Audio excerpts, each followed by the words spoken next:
Hello friends, नमस्कार friends. आज हम हल करने वाले हैं एक्सरसाइज 15.2 को।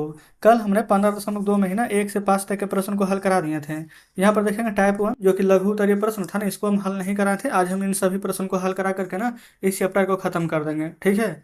तो देखिए, बोला गया है सूत्रों के सीधे प्रयोग पर आधारित प्रश्न। पहला 6 नंबर में, एक लंबवृत्तीय बेलन का वक्र पृष्ठ क्षेत्रफल 1760 सेंटीमीटर स्क्वायर है, तो इसकी त्रिज्या 14 सेंटीमीटर है, तो इसकी लंबाई ज्ञात करें। तो ये फ्रेंड्स हम 6 नंबर को हल कर रहे हैं, ठीक है। अगर आप इससे पहले वाले वीडियोज देखना चाहते हैं तो प्लेलिस्ट में जाइए, सभी वीडियोज आपको चैप्टर वाइज मिल जाएगी। तो हल करते हैं छठे को। देखेंगे यहाँ पर फ्रेंड्स हम 6 नंबर को हल कर रहे हैं। सबसे पहले इसमें क्या क्या दिया गया है, तो बेलन का वक्र पृष्ठीय क्षेत्रफल 1760 सेंटीमीटर स्क्वायर, अब त्रिज्या 14 दिया गया है और उसकी लंबाई पूछा गया है। तो यहाँ पर लिख दें सी ए से कितना है 1760 सेंटीमीटर स्क्वायर, है ना, यानी कि कर्व सरफेस एरिया। और यहाँ पर आर यानी कि रेडियस, त्रिज्या कितना है 14 सेंटीमीटर। क्षेत्रफल आपको पता है कि स्क्वायर में ही लिखा जाता है, कोई दिक्कत नहीं है। तो इसकी यहाँ पर ना हमसे लंबाई पूछा गया। लंबाई यहाँ पर जो है ना ऊंचाई का काम करेगा। तो बेलन का वक्र पृष्ठीय क्षेत्रफल बराबर फॉर्मूला कल भी हमने आपको बताया था, लिख देते हैं। बेलन का वक्र पृष्ठीय क्षेत्रफल बराबर 2 पाई आर एच होता है। वक्र पृष्ठीय क्षेत्रफल है 1760 सेंटीमीटर स्क्वायर। 2 पाई का मान हो जाएगा 22/7। आर 14 है। एच फ्रेंड्स हमको नहीं पता है, यही हमें निकालना है। अब देखेंगे जो कटेगा उसको काट सकते हैं। 7 दूनी के 14, 2 दूनी के 4, 4 से काटेंगे। 4 × 2 = 16, 1 17, 4 × 16 = 0। अब 22 से 22 दूनी 44 है 0। देखेंगे 20 बार में हमारा पूरा कट गया है, तो हमारा एज कितना निकल कर आ जाएगा 20 सेंटीमीटर। तो पूछा गया ना कि इसकी लंबाई ज्ञात करें, तो लंबाई लिखेंगे 20 सेंटीमीटर। सतमा में आइए। सतमा में देखेंगे ना तो दो प्रश्न दिया गया था। सतमा का पहला देखेंगे। बोला गया कि बेलन का व्यास 28 सेंटीमीटर है और ऊंचाई बोला गया है 20 सेंटीमीटर है। व्यास यानी डायमीटर लिख लीजिए 28 सेंटीमीटर। अब ऊंचाई है 20 सेंटीमीटर। अच्छा, आप इतना ध्यान दीजिए ना, यहाँ पर डायमीटर है 28 सेंटीमीटर, ठीक है। यानी कि व्यास, अगर आपको हम से यहाँ पर पूछ दे कि त्रिज्या कितना होगा, तो क्या कहेंगे कि व्यास का आधा यानी d/2 हमारा क्या हो जाएगा त्रिज्या। तो d कितना है 28। 28 का आधा करेंगे यानी कि 2 से भागा देंगे तो 14। तो ये क्या आ जाएगा 14 सेंटीमीटर हमारा आर यानी कि रेडियस त्रिज्या है ना। तो बेलन का वक्र पृष्ठीय क्षेत्रफल बराबर फॉर्मूला, वक्र पृष्ठीय क्षेत्रफल बराबर 2 पाई आर एच होगा ना। 2 पाई का मान 22/7। आर आर कितना है 14, एच कितना है तो 20, लिख दें। ठीक है, कोई दिक्कत नहीं। अब इसको काट देंगे। 7 दूनी के 14, देखिएगा 22 दूनी 44, 44 दूनी 88, 88 दूनी 8 दूनी 16, 8 दूनी 16 117, 176, 1 जीरो तो 1 जीरो 1760 सेंटीमीटर स्क्वायर। यही हमारे यहाँ पर बिल्कुल सही जवाब हो जाएगा सतमा का पहला का। कोई दिक्कत नहीं। आगे बढ़ जाते हैं दूसरे पर। बोला गया बेलन का संपूर्ण पृष्ठीय क्षेत्रफल ज्ञात कीजिए। सभी चीज तो यही रहेगा ना, तो यहाँ लिख लेते हैं बेलन का संपूर्ण पृष्ठीय क्षेत्रफल। बस आपको फार्मूला पता होना चाहिए, तो फार्मूला लिखेंगे 2 पाई आर इंटू में एच प्लस आर होता है। 2 पाई का मान 22/7। आर आर कितना था देखेंगे, आर निकाले थे यहाँ पर 14 centimetre into H plus R, H 20 अब आर 14।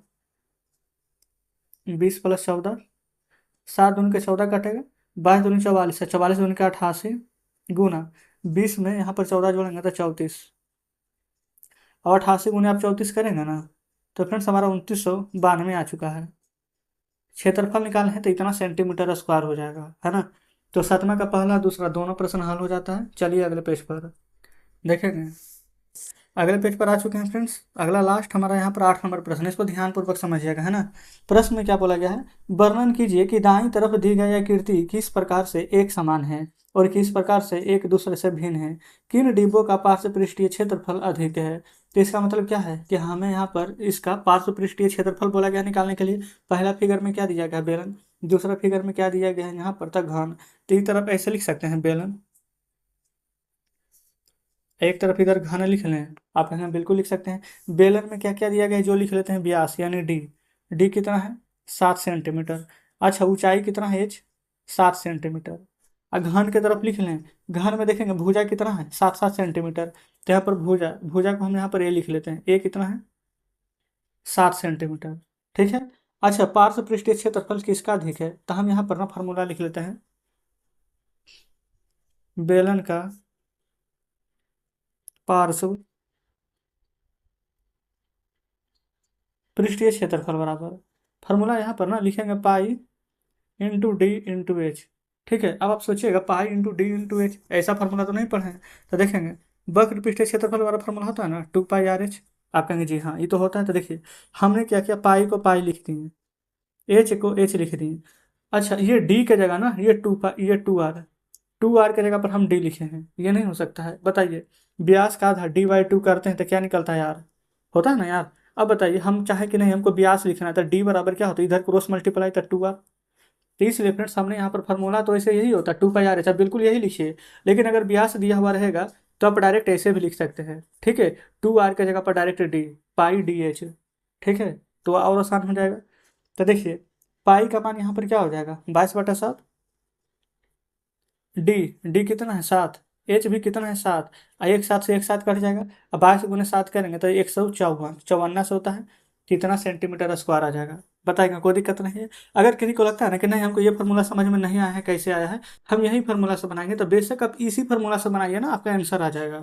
ठीक है, चलिए। अब इसी प्रकार से ना ये वाला घन है, तो घन का हम यहाँ पर पार्श्व पृष्ठीय क्षेत्रफल निकालेंगे। ठीक है, यहाँ लिख लेते हैं घन का पार्श्व पृष्ठीय क्षेत्रफल। घन का पार्श्व पृष्ठीय क्षेत्रफल बराबर फॉर्मूला होता है ना 4a², 4 × a², तो हो जाएगा 4 × a²। ए कितना है 7 सेंटीमीटर, तो 7 के स्क्वायर, तो 4 × 7 के स्क्वायर होता है 49, 4×9 = 36, 36 के 6, हाथ में 3, 4×4 = 16, 16×3 = 19, तो आ जाएगा फ्रेंड्स हमारे यहाँ पर 196 सेंटीमीटर स्क्वायर। देखेंगे दोनों को हमने यहाँ पर पार्श्व पृष्ठीय क्षेत्रफल निकाल दिया है। अब बोला क्या गया था ना कि किस डिब्बे का पार्श्व पृष्ठीय क्षेत्रफल अधिक है। अब आप यहाँ पर देखेंगे किसका पार्श्व पृष्ठीय क्षेत्रफल यहाँ पर सबसे अधिक है, तो बिल्कुल कह सकते हैं जिसका यहाँ पर ज़्यादा है, यानी कि 196 सेंटीमीटर स्क्वायर वाला। तो आप यहाँ पर ऐसे करके लिख सकते हैं, या तो आप चाहें तो इस प्रकार से बना दीजिए। ये यहाँ पर आया है 196 सेंटीमीटर स्क्वायर, जो ये हमारा बड़ा है किससे 154 सेंटीमीटर स्क्वायर से, कैसे लिखेंगे, इतना है, इसलिए घनाकार डिब्बे का पार्श्व पृष्ठीय क्षेत्रफल अधिक है। बताइएगा। ये प्रश्न फ्रेंड्स थोड़ा सा बड़ा आपको जरूर देखने में लग रहा होगा, लेकिन अगर आप समझ जाइएगा तो आसानी से बन जाएगा, सिर्फ यहाँ पर लैंग्वेज का खेल है ना। तो ये हमारा 8 नंबर प्रश्न भी यहाँ पर सॉल्व हो जाता है। चलिए बुक आपके सामने लाते हैं, देखेंगे। बुक आपके सामने है, ये रहा यहाँ पर 8 नंबर प्रश्न, है ना। पूरा यहाँ पर क्लियर हो गया है। चलिए तो देखेंगे ना हमारा यहाँ वाला चैप्टर भी खत्म हो चुका है। तो एक्सरसाइज 15.2 हमारा हल हो गया है, कल हम 15.3 को हल करेंगे। तो आज का सेशन कैसा लगा कमेंट बॉक्स में जरूर से बताएंगे। वीडियो अच्छी लगी हो तो वीडियो को लाइक और चैनल को सब्सक्राइब कर दीजिएगा। तो ठीक है फ्रेंड्स, मिलते हैं आपसे कल नेक्स्ट वीडियो में नेक्स्ट चैप्टर के साथ।